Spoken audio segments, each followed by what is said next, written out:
ਇਹਨਾਂ ਦੇ ਵਿੱਚ ਜੀ ਅੱਲਾ ਦੀ ਜ਼ਾਤ ਇਹਨੇ ਛੋਟੀ ਸਿੱਧੀ ਰੱਖੇ ਨਾ ਤੇ ਭੁੱਖ ਨਹੀਂ ਜੀ ਕਿਸੇ ਸ਼ੈ ਦੀ ਵੀ ਆਉਂਦੀ। ਮਜ਼ਦੂਰੀ ਕਰਨ ਜੋਗੇ ਅਸੀਂ ਨਹੀਂ, ਪਿਓ ਦਾਦਿਓ ਅਸੀਂ ਇਹੋ ਹੀ ਚਾਹ ਰਹੀਆਂ ਨੇ। ਉਹਨੂੰ ਜੀ ਜੇ ਉਹਨੂੰ ਪਾਣੀ ਲਾਗ ਹੋ ਜਾਏ ਨਾ ਤੇ ਅਸੀਂ ਆ ਪੱਤੀ ਨਹੀਂ ਮੋਮਣਾ ਜਿਹੜੀ ਚਾਹ ਵਾਲੀ ਏ ਇਹ ਪਾ ਕੇ ਦਾ ਕਾਹਵਾ ਪਕਾ ਕੇ ਦੇ ਵਿੱਚ ਗੁੜ ਪਾ ਕੇ ਦੇਣੇ 2 ਵਾਰੀ ਤੇ ਬਿਲਕੁਲ ਸਹੀ ਹੋ ਜਾਂਦਾ। ਕੌੜ, ਤੁੰਮਾ, ਜੀਰੀ, ਜਵੈਣ, ਅਕਸਿਨ, ਹਾਲਿਓ ਇਹ ਅਸੀਂ ਦਿੰਦੇ ਜੀ ਮਸਾਲਾ ਕੁੱਟ ਕੇ। ਅਸੀਂ ਜੀ ਇਹਨਾਂ ਦੇ ਵਿੱਚੋਂ 4 ਲੱਖ 4.5 ਲੱਖ ਇੱਥੇ ਵੇਚਨੇ ਆ, ਜੋ ਵੱਧ ਨਹੀਂ ਵੇਚ ਸਕਦੇ। अस्सलाम वालेकुम। वालेकुम सलाम। अंकल जी की हाल है? अल्लाह दा करम है, तुसीं सुनाओ। जी अल्लाह दा शुक्र। जनाब दा की नाम है? नसीर अहमद। नसीर साहब तुसी किन्ने अरसे तो भेडां दा कारोबार करदे हो पे? मैनू जी 30-35 साल हो गए ने। माशाअल्लाह तुहाडा जेहड़ा 30-35 साल दा तजर्बा है कैसा रहा है? ऐसे ते बेहतरीन आंदा रहा जी, अल्लाह दा करम है। ए सर तुसी ये काम तू की हासिल कीता है या की सिक्खिया है? ਇਹਦੇ ਤੋਂ ਜੀ ਅੱਲਾ ਦੀ ਮਿਹਰਬਾਨੀ ਨਾਲ ਨਿੱਕੇ ਨਿੱਕੇ ਜੀ ਨੇ ਉਹਨਾਂ ਨੂੰ ਪਾਲਨੇ, ਬਾਹਰ ਫੇਰ ਕੇ ਲੈ ਜਾਣੇ। ਅੱਲਾ ਦੀ ਜ਼ਾਤ ਰੋਜ਼ੀ ਦਿੰਦੀ ਹੈ ਮਾਸ਼ਾਅੱਲਾ। ਤੇ ਸਰ ਕੁਝ ਲੋਕ ਹੁੰਦੇ ਨੇ ਉਹ ਬੱਕਰੀਆਂ ਪਾਲਦੇ ਨੇ, ਤੁਸੀਂ ਮਾਸ਼ਾਅੱਲਾ 30-32 ਸਾਲ ਤੋਂ ਭੇਡਾਂ ਹੀ ਪਾਲਦੇ ਹੋ ਪਏ। ਇਹਨਾਂ ਵਿੱਚ ਕਿਹੜੀ ਖਾਸ ਚੀਜ਼ ਹੈ ਕਿ ਤੁਸੀਂ ਸਿਰਫ ਭੇਡਾਂ ਹੀ ਰੱਖਦੇ ਹੋ? ਇਹਨਾਂ ਦੇ ਵਿੱਚ ਜੀ ਅੱਲਾ ਦੀ ਜ਼ਾਤ ਇਹਨੇ ਛੋਟੀ ਸਿੱਧੀ ਰੱਖੇ ਨਾ ਤੇ ਭੁੱਖ ਨਹੀਂ ਜੀ ਕਿਸੇ ਸ਼ੈ ਦੀ ਵੀ ਆਉਂਦੀ। ਮਜ਼ਦੂਰੀ ਕਰਨ ਜੋਗੇ ਅਸੀਂ ਨਹੀਂ, ਪਿਓ ਦਾਦਿਓ ਅਸੀਂ ਇਹੋ ਹੀ ਚਾਹ ਰਹੀਆਂ ਨੇ। ਮਾਸ਼ਾਅੱਲਾ, ਯਾਨੀ ਕਿ ਤੁਸੀਂ ਆ ਕੰਮ ਤੋਂ ਮੁਤਮਿਨ ਹੋ? ਹਾਂਜੀ। ਤੇ ਸਰ ਤੁਸੀਂ ਜਿਹੜੀਆਂ ਭੇਡਾਂ ਰੱਖਦੇ ਹੋ ਕਿਹੜੀ ਨਸਲ ਦੀਆਂ ਭੇਡਾਂ ਰੱਖਦੇ ਹੋ? ਸਾਡੇ ਕੋਲ ਜੈਕਮਾਬਾਦ ਦੀ ਭੇਡਾਂ ਨੇ, ਹੋਰ ਦੂਜੀਆਂ ਕੋਈ ਨਹੀਂ। ਯਾਨੀ ਕਿ ਤੁਹਾਡੇ ਕੋਲ ਸਿਰਫ ਇੱਕ ਹੀ ਨਸਲ ਹੈ ਜੈਕਬਾਬਾਦ ਦੀ? ਹਾਂਜੀ। ਜਿਹੜੀ ਜੈਕਬਾਬਾਦ ਦੀ ਭੇਡ ਹੈ ਉਹਦੀ ਕੋਈ ਖੂਬੀ, ਉਹਦੀ ਕੋਈ ਪਹਿਚਾਣ ਦੱਸੋ, ਆਮ ਆਦਮੀ ਨੂੰ ਕਿੰਜ ਪਤਾ ਚੱਲੇ? ਆਮ ਆਦਮੀ ਉਹਨਾਂ ਨੂੰ ਜਾ ਕੇ ਵੇਖੇ ਤੇ ਉਹਨਾਂ ਦੇ ਕੰਨ ਲਾਲ ਹੋਣ ਦੇ ਜੀ, ਤੇ ਉੱਤੋਂ ਛੱਡ ਕੇ ਥੋੜੇ ਥੋੜੇ ਚਿੱਟੇ ਹੋਣ ਦੇ, ਥੱਲੇ ਸਾਰੇ ਲਾਲ ਹੋਣ ਦੇ, ਬੂਥੀ ਥੋੜੀ ਥੋੜੀ ਕਾਲੀ ਹੋਵੇ ਦੀ। ਅੱਛਾ, ਯਾਨੀ ਬੂਥੀ ਕਾਲੀ ਤੇ ਜਿਹੜੇ ਕੰਨ ਨੇ ਉਹ ਲਾਲ ਹੁੰਦੇ। ਲਾਲ ਹੋਣ। ਇਸ ਤੋਂ ਇਲਾਵਾ ਹੋਰ ਕੀ ਕੋਈ ਪਹਿਚਾਣ ਇਹਦੀ? ਹੋਰ ਇਹਨਾਂ ਦੀ ਪਛਾਣ ਇਹ ਵੇ ਕਿ ਕੱਦ ਬੜਾ ਹੋਵੇ ਦਾ, ਲੰਮੀਆਂ ਲੱਤਾਂ ਹੋਣ ਦੀਆਂ। ਇਸ ਤੋਂ ਇਲਾਵਾ ਦੇ ਵਿੱਚ ਕਜਲਾ ਤੇ ਮੁੰਦਰਾ ਵੀ ਨਸਲ ਹੈ, ਤੁਸੀਂ ਸਿਰਫ ਇਹਨਾਂ ਦਾ ਇੰਤਖਾਬ ਕਿਉਂ ਕਰਦੇ ਹੋ? ਉਹ ਨਸਲ ਕਿਉਂ ਨਹੀਂ ਰੱਖਦੇ? ਉਹ ਜੀ ਸਾਡੇ ਇਲਾਕੇ 'ਚ ਆ ਕੇ ਉਹ ਪਾਣੀ ਇੱਥੋਂ ਪੀਂਦੇ ਨੇ, ਉਹਨਾਂ ਨੂੰ ਪਾਣੀ ਲਾਗ ਹੋ ਜਾਂਦੀ ਹੈ, ਮਿੱਟੀ ਖਾਂਦੇ ਨੇ ਤੇ ਇਹ ਜਾਨਵਰ ਸਾਡਾ ਇੱਧਰ ਨੂੰ ਇਸ ਜ਼ਮੀਨ ਨੂੰ ਚੰਗਾ ਫੜਦਾ ਹੈ। ਅੱਛਾ, ਯਾਨੀ ਸਿਆਲਕੋਟ ਦੀ ਜੂ 'ਚ ਇਹ ਜਾਨਵਰ ਅੱਛੇ ਰਹਿੰਦੇ ਨੇ? ਹਾਂਜੀ। ਜਿਹੜੇ ਜਾਨਵਰਾਂ ਨੂੰ ਤੁਸੀਂ ਜ਼ਿਕਰ ਕੀਤਾ ਪਾਣੀ ਲਾ ਕੋਈ ਜਾਂਦਾ ਹੈ, ਹਾਂਜੀ, ਅਗਰ ਜਾਨਵਰ ਨੂੰ ਪਾਣੀ ਲਾ ਕੋਈਏ ਉਹਨੂੰ ਕੀ ਖਿਲਾਇਆ ਜਾਏ ਜਾਂ ਕੀ ਇਹਤਿਆਤ ਕੀਤੀ ਜਾਏ ਕਿ ਜਾਨਵਰ ਬਚ ਜੇ? ਉਹਨੂੰ ਜੀ ਜੇ ਉਹਨੂੰ ਪਾਣੀ ਲਾਗ ਹੋ ਜਾਏ ਨਾ ਤੇ ਅਸੀਂ ਆ ਪੱਤੀ ਨਹੀਂ ਮੋਮਣਾ ਜਿਹੜੀ ਚਾਹ ਵਾਲੀ ਏ ਇਹ ਪਾ ਕੇ ਦਾ ਕਾਹਵਾ ਪਕਾ ਕੇ ਦੇ ਵਿੱਚ ਗੁੜ ਪਾ ਕੇ ਦੇਣੇ 2 ਵਾਰੀ ਤੇ ਬਿਲਕੁਲ ਸਹੀ ਹੋ ਜਾਂਦਾ। ਮਾਸ਼ਾਅੱਲਾ। ਤੇ ਜਿਹੜੇ ਜਾਨਵਰ ਮਿੱਟੀ ਖਾਂਦੇ ਨੇ ਉਹਨਾਂ ਦਾ ਕੀ ਇਲਾਜ? ਉਹਨਾਂ ਨੂੰ ਜਾ ਕੇ ਡਾਕਟਰ ਦੇ ਕੋਲੋਂ ਲਿਆਈ ਦੇਣ ਟੀਕੇ, ਉਹ ਲਿਆ ਕੇ ਨਾ ਤੇ ਇਹਨਾਂ ਨੂੰ ਲਾਈ ਦੇ ਨੇ ਤੇ ਇਹ ਵੀ ਸਹੀ ਹੋ ਜਾਂਦੇ ਨੇ। ਟੀਕਿਆਂ ਦਾ ਨਾਮ ਹੁੰਦਾ? ਸਾਰੀ ਫਲੋਕ। ਤੇ ਇਸ ਤੋਂ ਇਲਾਵਾ ਸਰ ਇਹ ਜਿਹੜੀਆਂ ਭੇਡਾਂ ਨੇ ਇਹਨਾਂ ਨੂੰ ਕਿਹੜੀ ਕਿਹੜੀ ਬਿਮਾਰੀ ਹੁੰਦੀ ਹੈ?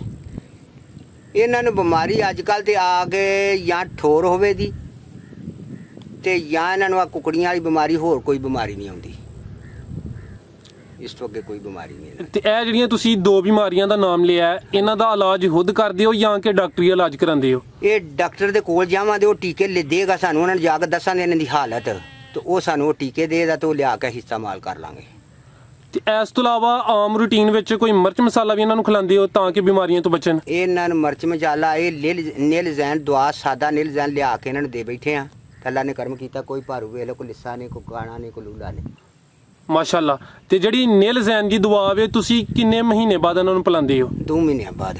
ਸਰ ਨੀਲ ਜ਼ੈਨ ਦੇ ਇਲਾਵਾ ਜਿਹੜਾ ਤੁਸੀਂ ਮਸਾਲਾ ਦਿੰਦੇ ਹੋ ਉਹ ਮਸਾਲਾ ਕਿਹੜਾ ਹੈ ਤੇ ਕਿਹੜੀ ਕਿਹੜੀ ਚੀਜ਼ਾਂ ਦਾ ਇਸਤੇਮਾਲ ਕਰਕੇ ਉਹ ਮਸਾਲਾ ਤਿਆਰ ਹੁੰਦਾ ਹੈ? ਕੌੜ, ਤੁੰਮਾ, ਜੀਰੀ, ਜਵੈਣ, ਅਕਸਿਨ, ਹਾਲਿਓ ਇਹ ਅਸੀਂ ਦਿੰਦੇ ਜੀ ਮਸਾਲਾ ਕੁੱਟ ਕੇ।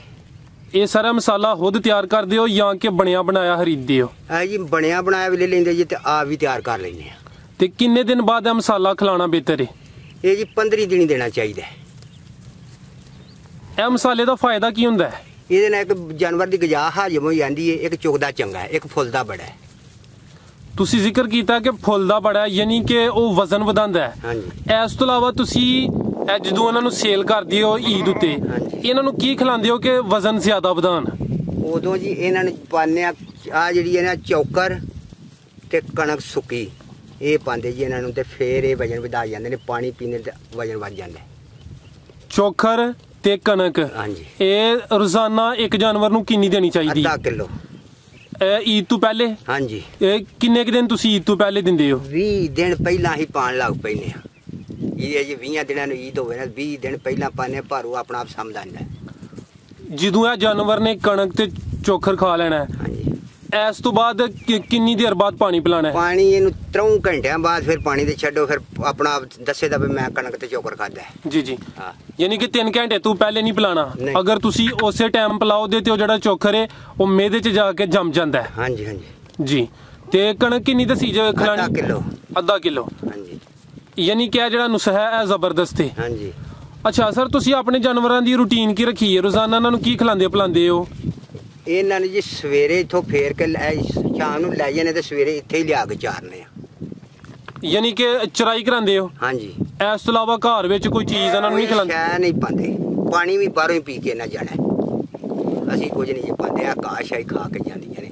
ਅੱਗੋਂ ਕਣਕਾਂ ਵੱਢੀਆਂ ਜਾਂਦੀ, ਉੱਥੇ ਸਿੱਟੇ ਸੁੱਟੇ ਖਾਣੇ ਤੇ ਨਾ ਮੂੰਹ ਨਹੀਂ, ਪਾਣੀ ਪੀ ਕੇ ਤੇ ਆਪਣਾ ਬਣਾਈ ਜਾਂਦੀਆਂ। ਤੇ ਅਗਰ ਕੋਈ ਬੰਦਾ ਚਾਹੁੰਦਾ ਹੈ ਕਿ ਮੈਂ ਇਹਨਾਂ ਨੂੰ ਘਰ ਵਿੱਚ ਰੱਖ ਕੇ ਤੂੜੀ ਚੋਖਰ ਵਗੈਰਾ ਖਿਲਾ ਕੇ ਇਹਨਾਂ ਨੂੰ ਪਾਲਾਂ, ਹਾਂਜੀ, ਉਹ ਮੁਮਕਨ ਹੈ ਕਿ ਨਾਮੁਮਕਨ ਹੈ? ਉਹ ਜੀ ਇਹ ਗੱਲ ਏ ਵੀ ਚੋਕਰ ਤੇ ਲੱਗ ਜਾਏ ਭਾਰੂ ਤੋਂ ਅਜਾ ਬਿਹਤਰ, ਨਾ ਲੱਗੇ ਤੇ ਨੁਕਸਾਨ ਵੀ ਹੈ। ਲੱਗ ਜਾਏ ਨਾ ਤੇ ਉਹ ਫਿਰ ਬਹਾ ਕਰਦਾ, ਨਾ ਲੱਗੇ ਤੇ ਨਹੀਂ ਕਰਦਾ। ਅੱਛਾ ਸਰ, ਤੁਹਾਡੇ ਕੋਲ ਇਸ ਟਾਈਮ ਟੋਟਲ ਕਿੰਨੇ ਜਾਨਵਰ ਨੇ? 30 ਜੇ। ਮਾਸ਼ਾਅੱਲਾ। ਤੇ ਸਰ ਤੁਸੀਂ ਇਹਨਾਂ ਨੂੰ ਜਿਹੜਾ ਪਾਲਦੇ ਹੋ, ਤੁਹਾਡਾ ਮਕਸਦ ਕੀ ਹੁੰਦਾ ਹੈ? ਈਦ ਉਤੇ ਇਹਨਾਂ ਦੇ ਜਾ ਸੇਲ ਕਰਦੇ ਹੋ ਜਾਂ ਕਿ ਆਮ ਰੂਟੀਨ 'ਚ ਵੀ ਕੋਈ ਬੱਚੇ ਸੇਲ ਕਰਦੇ ਹੋ ਇਹਨਾਂ ਦੇ? ਇਹਨਾਂ ਦੇ ਜੀ ਜਦੋਂ ਲੋੜ, ਅਸੀਂ ਗਰੀਬ ਆਦਮੀ ਆ, ਜਦੋਂ ਲੋੜ ਪੈ ਨਾ ਉਦੋਂ ਅਸੀਂ ਵੇਚ ਵੀ ਲੈਨੇ ਆ। ਐਵੇਂ ਤੁਹਾਡੇ ਪਿਆ ਕਿ ਈਦ ਆਏ ਦੀ ਤੇ ਖਾਣਾ ਜੀ ਇਹਨਾਂ 'ਚ ਹੀ ਖਾਣਾ ਹੈ, ਜਦੋਂ ਲੋੜ ਪੈਂਦੀ ਉਦੋਂ ਵੇਚ ਕੇ ਆਪਣਾ ਸੇਰ ਆਟੇ ਦਾ ਕਮਾ ਕੇ ਖਾਂਦੇ ਆ। ਤੇ 30 ਜਾਨਵਰਾਂ ਨੂੰ ਤੁਸੀਂ ਸਰ ਇਕੱਲੇ ਸੰਭਾਲਦੇ ਹੋ ਜਾਂ ਕਿ ਕੋਈ ਇਜ਼ਾਫੀ ਬੰਦਾ ਵੀ ਰੱਖਿਆ ਜੇ? ਮੈਂ ਇਕੱਲਾ ਹੀ ਸੰਭਾਲਣਾ, ਹੋਰ ਕੋਈ ਬੰਦਾ ਨਹੀਂ ਇਹਨਾਂ ਦੇ ਮਗਰ ਆਉਂਦਾ। ਇਹਦਾ ਜਿਹੜਾ ਛੋਟਾ ਜਾਵੇ ਉਹਦੀ ਕਿੰਨੀ ਕੁ ਕੀਮਤ ਹੈ ਤੇ ਜਿਹੜਾ ਵੱਡਾ ਹੈ ਉਹਦੀ ਕਿੰਨੀ ਕੀਮਤ ਹੈ? ਛੋਟਾ ਜਾ ਜਿਹੜਾ ਉਹ ਵਿਕਦਾ 7000 ਦਾ, ਵੱਡਾ ਵਿਕਦਾ 35-36000 ਦਾ। ਜਿਹੜਾ 7000 ਵਾਲਾ ਉਹ ਕਿੰਨੇ ਦਿਨ ਦਾ ਤੇ ਜਿਹੜਾ 35-36000 ਵਾਲਾ ਉਹ ਕਿੰਨੇ ਮਹੀਨੇ ਦਾ? ਉਹ 1.25 ਸਾਲ ਦਾ ਛਤਰਾ 35000 ਦਾ, ਤੇ ਜਿਹੜਾ 7000 ਦਾ ਉਹ 3-4 ਮਹੀਨਿਆਂ ਦਾ। ਤੇ ਇਸ ਤੋਂ ਇਲਾਵਾ ਇਹ ਤੇ ਛਤਰੇ ਨੇ ਨਾ, ਹਾਂਜੀ। ਤੇ ਜਿਹੜੀ ਮਾਦੀ ਹੁੰਦੀ ਹੈ ਹਾਂ। ਉਹਦੀ ਕੀਮਤ ਜ਼ਿਆਦਾ ਹੈ ਜਾਂ ਕਿ ਕਮ ਹੁੰਦੀ ਹੈ? ਨਹੀਂ, ਐਸ ਵੇ ਮਾਦੀ ਵੀ ਜਿਹੜੀ ਹੈ ਨਾ, ਉਹਦੀ ਵੀ 25-26 ਸੂਣ ਵਾਲੀ ਹੋਵੇ ਨਾ, ਬੱਚਿਆਂ ਵਾਲੀ ਹੋਵੇ ਤੇ 25-26 ਦੀ ਉਹ ਵੀ ਮਿਲਦੀ। ਤੇ ਜਿਹੜੀ ਸੂਈ ਹੋਏ ਉਹ ਇਹਦੇ ਨਾਲ ਮਹਿੰਗੀ ਮਿਲਦੀ। ਉਹਦੇ ਮਗਰ ਕਿਉਂ, ਉਹਦੇ ਮਗਰ 2 ਬੱਚੇ ਹੋਣ ਤਾਂ ਉਹ ਵੀ 40-45 ਦੀ ਮਿਲਦੀ ਹੈ। ਉਹਦਾ ਰੇਟ ਜ਼ਿਆਦਾ ਹੈ? ਹਾਂਜੀ। ਅੱਛਾ ਅੰਕਲ ਜੀ, ਤੁਸੀਂ ਮਾਸ਼ਾਅੱਲਾ ਹਰ ਸਾਲ ਈਦ ਉਤੇ ਕਿੰਨੇ ਕਿਤੇ ਜਾਨਵਰ ਸੇਲ ਕਰ ਲੈਂਦੇ ਹੋ? ਅਸੀਂ ਜੀ ਇਹਨਾਂ ਦੇ ਵਿੱਚੋਂ 4 ਲੱਖ 4.5 ਲੱਖ ਇੱਥੇ ਹੀ ਵੇਚਨੇ ਆ, ਜੋ ਵੱਧ ਨਹੀਂ ਵੇਚ ਸਕਦੇ। ਤੁਸੀਂ ਕਿੱਥੇ ਸੇਲ ਕਰਦੇ ਹੋ? ਮੰਡੀ 'ਚ ਲੈ ਕੇ ਜਾਂਦੇ ਹੋ ਜਾਂ ਕਿ ਇੱਥੇ ਹੀ ਵੇਚ ਜਾਂਦੇ ਨੇ ਘਰ ਹੀ। ਅਗਰ ਮੰਡੀ 'ਚ ਲੈ ਕੇ ਜਾਓ ਫਿਰ ਰੇਟ ਜ਼ਿਆਦਾ ਨਹੀਂ ਮਿਲੇਦਾ? ਨਹੀਂ, ਜਿਹੜਾ ਘਰ ਲੱਭਣਾ ਉਹ ਮੰਡੀ 'ਚ ਨਹੀਂ ਲੱਭਣਾ, ਕਿ ਉਸ ਚੱਲ ਕੇ ਆਉਣਾ ਤਾਂ ਹਾਂ ਇੱਥੋਂ ਉੱਥੇ ਖੜਨੇ ਨੇ। ਉੱਥੇ ਹਰ ਬੰਦੇ ਆਖਣਾ ਅੱਗੇ ਵੀ ਬਾਜ਼ਾਰ ਲੱਗਾ ਹੁੰਦਾ, ਉੱਥੋਂ ਵੇਖੋ ਫਿਰ ਉਹ ਮੁੱਲ ਨਹੀਂ ਰਹਿੰਦਾ। ਜਿਹੜਾ ਚੱਲ ਕੇ ਉਹ ਮੁੱਲ ਹੀ ਦਿੰਦਾ। ਬੜੀ ਅੱਛੀ ਗੱਲ ਦੱਸੀ ਹੈ, ਯਾਨੀ ਕਿ ਅਗਰ ਮੰਡੀ 'ਚ ਜਾਓ ਤੇ ਉੱਥੇ ਜ਼ਿਆਦਾ ਲੋਕ ਹੋਣੇ ਨੇ ਸੇਲ ਕਰਨ ਵਾਲੇ, ਹਾਂਜੀ, ਉੱਥੇ ਰੇਟ ਅੱਛਾ ਨਹੀਂ ਮਿਲਣਾ। ਨਹੀਂ। ਜਿਹੜੇ ਨਵੇਂ ਦੋਸਤ ਇਹ ਕੰਮ ਸ਼ੁਰੂ ਕਰਨਾ ਚਾਹੁੰਦੇ ਨੇ, ਉਹ ਜਿਹੜੀਆਂ ਭੇਡਾਂ ਨੇ ਕਿੱਥੋਂ ਖਰੀਦਣ ਤੇ ਖਰੀਦਦਾਰੀ ਦੇ ਵਕਤ ਕਿਹੜੀਆਂ ਚੀਜ਼ਾਂ ਦਾ ਖਿਆਲ ਰੱਖਣ? ਉਹ ਯਾਰ ਬੱਕਰੀ ਮਾਰੀ ਦਾ, ਉਹ ਜੀ ਇਹਨਾਂ ਚੀਜ਼ਾਂ ਦਾ ਧਿਆਨ ਰੱਖਣ ਵੀ ਇੱਕ ਤੇ ਇਹਨਾਂ ਨੂੰ ਪਾਣੀ ਵੇਲੇ ਨਾ ਡਾਣ, ਤੇ ਇੱਕ ਇਹਨਾਂ ਨੂੰ ਦੇਖਭਾਲ ਜਿਹੜੀ 10-11 ਵਜੇ ਨਾ ਕੱਢਣ, 8 ਵਜੇ ਭਾਰੂ ਬਾਹਰ ਫਿਰਨਾ ਚਾਹੀਦਾ। ਇਹਨਾਂ ਦੀ ਚਰਾਂਚ ਸਹੀ ਹੋਵੇ, ਵੇਲੇ ਨਾ ਨਿਕਲਣ, ਵੇਲੇ ਨਾ ਘਰ ਜਾਣ। ਇਹ ਤੇ ਹੋ ਗਿਆ ਨਾ ਦੇਖਭਾਲ। ਜਦੋਂ ਭੇਡ ਖਰੀਦਣੀ ਨਵੇਂ ਬੰਦੇ ਨੇ, ਜਿਹਨੇ ਨਵੇਂ ਸਿਰੇ ਤੋਂ ਕੰਮ ਸ਼ੁਰੂ ਕਰਨਾ ਹੈ, ਜਿਹਨੇ ਨਵੇਂ ਸਿਰੇ ਸ਼ੁਰੂ ਕਰਨਾ ਨਾ, ਉਹ ਜਾਗ ਪਹਿਲੇ ਨੰਬਰ ਤੇ ਜੇ ਲੈਣੀਆਂ ਨੇ ਜੈਕਮਾਬਾਦੀ, ਤੇ ਉਹਨਾਂ ਦੇ ਵੇਖੇ ਵੀ ਕੰਨ ਲਾਲ ਨੇ, ਕੱਦ ਵੱਡੇ ਨੇ। ਜੇ ਵੇਖੇ ਨੇ ਲੈਣੀਆਂ ਨੇ ਲੋਹੀਆਂ, ਉਹਨਾਂ ਦਾ ਸਾਰਾ ਮੂੰਹ ਲਾਲ ਹੋਵੇ ਦਾ ਤੇ ਲੁੰਡੀਆਂ ਹੋਣ ਦੀਆਂ। ਜੈਕਮਾਬਾਦੀ ਲੰਮੀਆਂ ਹੋਣ ਦੀਆਂ ਤੇ ਵੱਡੀਆਂ ਉੱਚੀਆਂ ਹੋਣ ਦੀਆਂ। ਤੇ ਕਿਹੜੀ ਜਗ੍ਹਾ ਚੋਂ ਇਹ ਜਾਨਵਰ ਅੱਛੇ ਮਿਲਦੇ ਨੇ? ਇਹ ਜੀ ਜੈਕਮਾਬਾਦ ਸਹੀ ਮਿਲਦੇ ਨੇ। ਸ਼ਹਿਰ ਜੈਕਬਾਬਾਦ ਮੰਡੀ ਲੱਗਦੀ ਹੈ? ਹਾਂਜੀ। ਇਹ ਕਿਹੜੇ ਦਿਨ ਸਰ ਮੰਡੀ ਲੱਗਦੀ ਹੈ? ਇਹ ਜੀ ਲੱਗਦੀ ਜੇ ਮੰਗਲ ਬੋਧੀ ਲੱਗਦੀ ਹੈ। ਮਾਸ਼ਾਅੱਲਾ, ਕਾਫੀ ਕੀਮਤੀ ਗੱਲਾਂ ਦੱਸਦੇ ਹੋ ਪਏ। ਹਾਂਜੀ। ਇਹਨਾਂ ਦੇ ਮੁਤਲਕ ਕੋਈ ਹੋਰ ਅਹਿਮ ਗੱਲ ਇਹਨਾਂ ਨੂੰ ਪਾਲਣ ਦੇ ਬਾਰੇ 'ਚ ਜਿਹੜੀ ਮੈਂ ਨਹੀਂ ਪੁੱਛੀ, ਤੁਸੀਂ ਕਰਨਾ ਚਾਹੁੰਦੇ ਹੋ? ਇਹ ਜੋ ਕੁਝ ਮੈਂ ਤੁਹਾਨੂੰ ਦੱਸ ਰਿਹਾ ਸਭ ਕੁਝ ਸਹੀ ਦੱਸ ਰਿਹਾ, ਇਸ ਤੋਂ ਅੱਗੇ ਕੋਈ ਗੱਲ ਨਹੀਂ ਇਹਨਾਂ ਦੇ ਵਿੱਚ। ਤੇ ਜਿਹੜੇ ਦੋਸਤ ਵੀਡੀਓ ਵੇਖਦੇ ਨੇ ਵੀ ਉਹਨਾਂ ਦਾ ਜ਼ੇਨ ਹੈ ਭੇਡਾਂ ਪਾਲ ਕੇ ਪੈਸੇ ਕਮਾਣਾ, ਹਾਂਜੀ। ਉਹਨਾਂ ਵਾਸਤੇ ਕੋਈ ਅੱਛਾ ਜਿਹਾ ਮਸ਼ਵਰਾ? ਉਹਨਾਂ ਵਾਸਤੇ ਅੱਛਾ ਤੁਹਾਨੂੰ ਇਹ ਦੱਸਿਆ ਵੀ ਇਸ ਤੋਂ ਇਲਾਵਾ ਜਿਹੜੇ ਵੇਲੇ ਨਾ ਖੋਲੋ, ਵੇਲੇ ਨਾਲ ਦੇਖਭਾਲ ਕਰੋ ਤੇ ਇਹਨਾਂ ਨੂੰ ਬਾਹਰ ਕੱਢੋ ਤੇ ਇਹ ਰੋਜੀ ਪਈਆਂ ਦੇਣੀਆਂ ਨੇ। ਜੇ ਆਖੀਏ ਨਾ ਅਸੀਂ ਪਾਣੀ ਛੜੀਏ ਤੇ ਇਹਨਾਂ 'ਚ ਫਾਇਦਾ ਨਹੀਂ ਹੁੰਦਾ। ਤੇ ਅਗਰ ਕੋਈ ਦੋਸਤ ਤੁਹਾਡੇ ਕੋਲ ਛੋਟਾ ਬੱਚਾ ਜਾਂ ਤਿਆਰ ਬੱਚਾ ਲੈਣਾ ਚਾਹੁੰਦਾ ਹੈ, ਤੁਹਾਡੇ ਨਾਲ ਰਾਬਤਾ ਕਰ ਸਕਦਾ ਹੈ? ਅਸੀਂ ਬੱਚਾ ਨਹੀਂ ਜੇ ਦਿੰਦੇ, ਬੱਚਾ ਮੈਂ ਅੱਜ ਤੱਕ ਦਿੱਤਾ ਹੀ ਨਹੀਂ। ਮੈਂ ਮਰਮ ਤੇ ਚੜੇਗਾ ਤੇ ਫੇਰ ਪਾਲੂਗਾ। ਤੁਸੀਂ ਯਾਨੀ ਕਿ ਜਿਹੜਾ ਤਿਆਰ ਬੱਕਰਾ ਹੈ ਉਹ ਸੇਲ ਕਰਦੇ ਹੋ? ਹਾਂਜੀ। ਤੇ ਅਗਰ ਕੋਈ ਦੋਸਤ ਉਹ ਹੀ ਲੈਣਾ ਚਾਹੁੰਦਾ ਹੈ ਤੇ ਕਿੰਜ ਤੁਹਾਡੇ ਨਾਲ ਰਾਬਤਾ ਕਰੇ? ਉਹ ਸਾਡੇ ਓਏ ਤੇਰੇ ਕੋਲ ਫੋਨ ਕੋਈ ਨਹੀਂ? ਮੋਬਾਈਲ ਨੰਬਰ ਭਾਈ ਬੋਲ ਦਿਓ। 0341 0341 3733 3733 320।